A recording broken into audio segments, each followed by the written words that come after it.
आज सभी को बता दूं मैं जाने वाला हूँ एक शादी में और मैंने अपनी गाड़ी पूरी तरह से धोई ली थी और हमारे साथ जाने वाले थे विशाल, अंकित भैया और सोम भैया और मैं और मेरे पापा तो गाड़ी चलाने लगते हैं। मैं बता दूं कि हम लोगों को तो जाना था एक बहुत दूर यहाँ से चंदेरी उस पार, जहाँ पर मुकाबले के भी दूर जाना था और मुझे जाना था एक शादी में और हम लोग भी जाने लगते हैं। यहाँ पर तो कुछ अलग ही मजा आ गया था और मेरा गाड़ी में जाने का तो मन ही नहीं हो रहा था, क्योंकि कई दिनों से तो हमने इस कार में सफर ही नहीं किया था, तो हमारा तो कार में बिल्कुल मन ही नहीं लग रहा था। और हम जाते हैं सीधे डीजल पंप पर, जहाँ पर हमें डीजल डलवाना था और डीजल डलवाने के बाद सीधे निकल जाते हैं राजघाट की ओर। राजघाट निकलने के बाद यहाँ का व्यू बहुत ही शानदार लग रहा था, क्योंकि यहाँ पर लिफ्ट के पेड़ दोनों तरफ खड़े हुए हैं, जो उनका व्यू बहुत ही शानदार है। मैं बता दूं हम और राजघाट पुल डैम तो आप सभी को देखा होगा, नहीं देखा है तो इसमें जानकारी में बता देता हूँ। ये राजघाट का डैम यूपी और एमपी के बॉर्डर पर बना हुआ है, जिसका बहुत ही ज्यादा इलाके में इस डैम का बहुत ही ज्यादा क्षेत्रफल फैला हुआ है। डैम बहुत ही शानदार लगता है ऊपर जाने पर। मैं बता दूं ये नदी का नाम बेतवा नदी,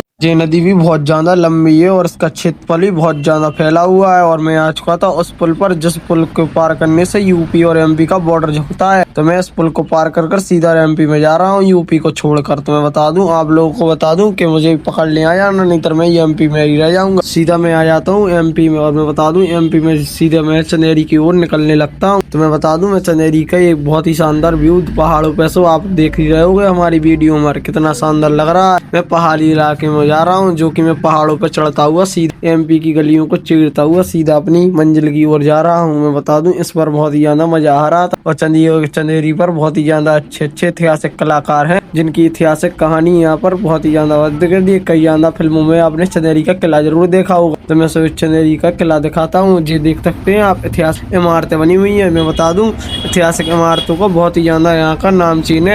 यहाँ पर बहुत ज़्यादा फिल्में शूट हो चुकी हैं, जैसे स्त्री फिल्म और कई ज़्यादा फिल्में शूट हुई हैं, जिनके मुझे नाम भी याद नहीं है। और यहाँ पर भी अभी एक फिल्म की शूटिंग ही चल रही है। तो मैं बता दूं आपको बता दूं, और हम लोग ही बातें करते ही आ रहे थे ऐतिहासिक गौर की। और मैं आ चुका था सीधा चंदेरी को चीरता हुआ पहाड़ों में से निकलता हुआ मुगावली भी एक कस्बा टाइप का है, जहाँ भी सहारनपुर से जुड़ा होता है। यहाँ का नंबर MP 67 है, यहाँ का MP 67 नंबर होता है। यहाँ पर मैं बता दूं मैं सीधा यहाँ से निकलते हुए पूरी ओर में जाने लगता हूँ। यहाँ पर जाम में फंस जाता हूँ। जाम में खड़े रहने के बाद कई देर तक तो हम जाम में ही खड़े रहते हैं। तो आप जब तक यहाँ का बाजार ही देख लो मुगावली का, आपको बता दें, और सीधा मुगावली का बाजार देखते हुए हम निकल जाते हैं अपने सफर को चीरते हुए फिर से एक नई उड़ान के साथ। तो मैं कहीं जाना तो बता दूं यहाँ पर मंदिर ही बहुत ज्यादा है मुगावली में, लेकिन यहाँ पर मुस्लिम आबादी कई ज़्यादा है। तो मैं बता दूं यहाँ पर बहुत ही शानदार लग रहा है। और यहाँ पर आपको नाम तो लिखा ही होगा मुगावली, और आपने ये मुगावली नाम सुनकर बहुत ही मज़ा तो आ ही गया होगा। तो हम सीधे निकलते हुए बहुत शानदार व्यू के साथ,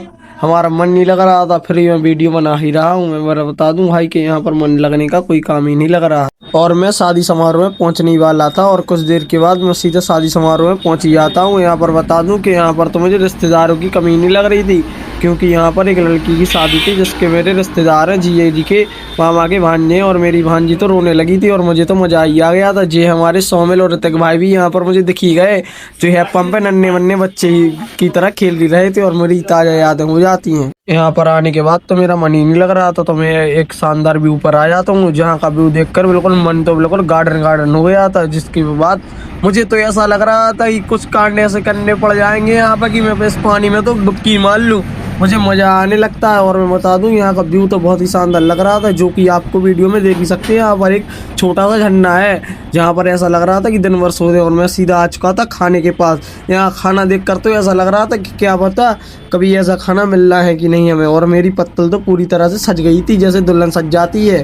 और यही सजने के बाद मेरी पत्तल में मज़ा ही आ गया था और अपने खाना खाकर सीधे निकल आते अपने घर की ओर, पूरी नाइट क्लब के मज़े के साथ। और मैं बता दूं इस नाइट में तो इतना मज़ा आ रहा था, क्योंकि अभी हम कई दिनों से शादियों में नहीं गए गाड़ी से। यहीं पर समाप्त होता है। अगले ब्लॉग के लिए आप तैयार रहिएगा और हमारी तरफ से तो आपको धन्यवाद। ब्लॉग